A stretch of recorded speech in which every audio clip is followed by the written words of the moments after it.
আসসালামু আলাইকুম ভিউয়ার্স, আজ আমি আপনাদেরকে দেখাবো এমন একটি রেসিপি যা আমাদের ইফতারের টেবিলে না হলেই চলে না। আর সেটা হচ্ছে হালিম। হালিম একটি আমাদের অনেক পুরনো খাবার এবং এটি অনেক জনপ্রিয় খাবার। এটা কিভাবে তৈরি করতে হয় সেটাই আমি আজকে আপনাদেরকে দেখাবো।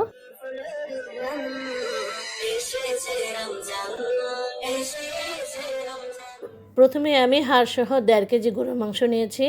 গরুর মাংসগুলি বেছে বেছে ধুয়ে নিয়েছি। প্রেশার কুকারে তেল দিয়ে 1 টেবিল চামচ পেঁয়াজ কুচি দিয়ে দিলাম, 1 টেবিল চামচ লবণ দিয়ে দিলাম। লবণ দেওয়ার পর আদা রসুনের পেস্ট দিয়েছি 1 টেবিল চামচ করে। আপনারা দেখতে পাচ্ছেন, কিন্তু আমি এখানে মরিচের পেস্টটা 2 টেবিল চামচ দিব।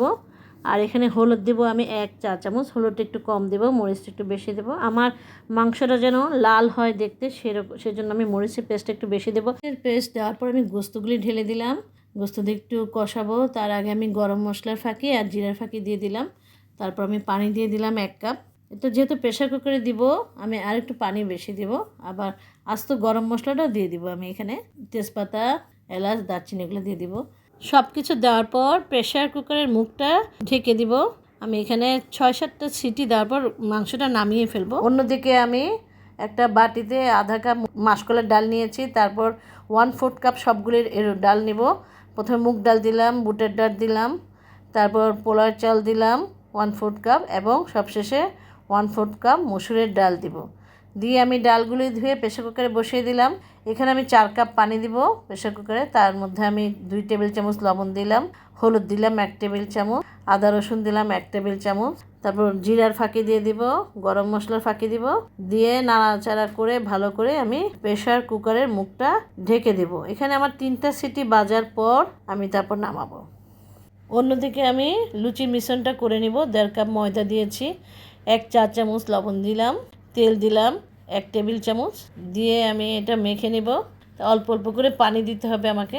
তারপর পানি দিয়ে আমি এটা সুন্দর করে মেখে রাখলাম। ময়দাটা মেখে রেখে 5 মিনিটের মতো রেখে দিব। তারপর ছোট ছোট রুটির আকারে বেলে তেলে ভেজে নেব এক একটা করে।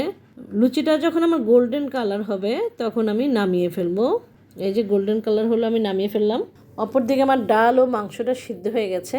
এই তো আমি এখন আলাদা কড়াইতে এখানে সরিষার তেল দেবো, রসুন কুচি দিয়ে দিলাম, পেঁয়াজ কুচি দেওয়ার পর এখানে আমি 1 চা চামচ লবণ দিলাম। সরিষা দিয়ে বাস্ত সরিষাটা, আমি হলুদ সরিষাটা দিয়েছি 1 চা চামচ। এটা দেওয়ার পর আমি যেহেতু গম দেইনি, সেজন্য আমি 1 কাপ আটা গুলে নিয়ে পানিতে এখন আমি দিয়ে দিব। তারপর আমি ডালটা দিয়ে দিচ্ছি। ধীরে ধীরে ঢালতে হবে। ডাল আর আটার সাথে ভালো করে মেশার পর তারপর আমি মাংসটা দিয়ে দিব। মাংসটা দেওয়ার পর দেখেন আপনার কালারটা কি সুন্দর হয়ে গেছে। এই তো এটা যখন হয়ে যাবে তখন আমি 2টা ডিম ফাটিয়ে এটার মধ্যে দিয়ে দিব। তো খুব দ্রুত নাড়তে হবে যেন আমার এটা নিচে লেগে না যায়। তারপর আমি 1 কাপ পেঁয়াজ বেরেস্তা দিয়ে দিচ্ছি এখানে। তো তৈরি হয়ে গেল আমার হালিম। আমি সুন্দর করে লুচির সাথে পরিবেশন করলাম। শুরু থেকে শেষ পর্যন্ত আপনারা যদি আমার রেসিপিটি ফলো করেন তাহলে আপনাদের হালিমটা অনেক টেস্টি হবে, আমি কথা দিচ্ছি। তাহলে আমাকে রিভিউ জানাবেন। Thank you for your watching.